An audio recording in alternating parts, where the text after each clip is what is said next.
It was Christmas Eve, 1999. She always put her Christmas tree up in October. Ethel Griman says everyone knew how much her niece, Tera Tracy, loved Christmas. And she was always ahead of the game when it came to her tree. But that year, Tracy had to work on Christmas Eve, the overnight shift. She worked the third shift so she could watch the kids during the day, and her husband worked during the day. Detective Justin Varela with the New Hanover County Sheriff's Office says Tracy was a clerk at the pantry on Castlehane Road. Her house is no longer here. It's been replaced by this CVS. But at the time, Varela said Tracy worked right across the street from where she lived. That Christmas Eve shift would be her last. The bread delivery man was making the morning delivery and walked into the store only to find Tera's body. Varela says the delivery man called 911, and when first responders arrived, Tracy was still holding on to life. And they did everything they could to try to save Tera's life. She was pronounced dead later at the hospital. It was awful. It was something that should not have happened. What happened is something investigators are still trying to piece together. Tera actually suffered from multiple stab wounds.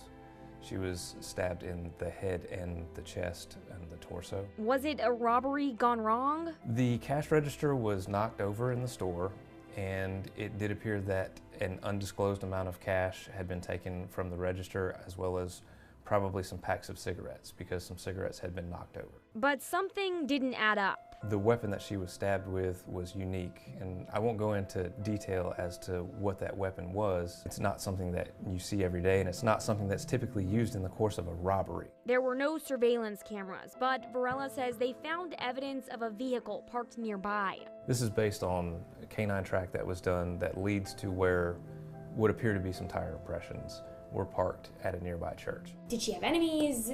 I mean, do you guys have any kind of motive? To our knowledge, she didn't have any enemies at the time. Varela says Tracy's husband was at home, right across the street when it happened. Fortunately, her kids were actually with their grandparents or with another family member at the time. He says they don't know who did it, but he says they do know Tracy didn't make it easy for them. Tera definitely defended herself. I mean, she had defensive wounds where more than likely she got a shot on the killer as well. And from what I've been able to determine about Tera and the type of person she was a fighter. She was definitely, without a doubt, a hard worker, and she always put her children first.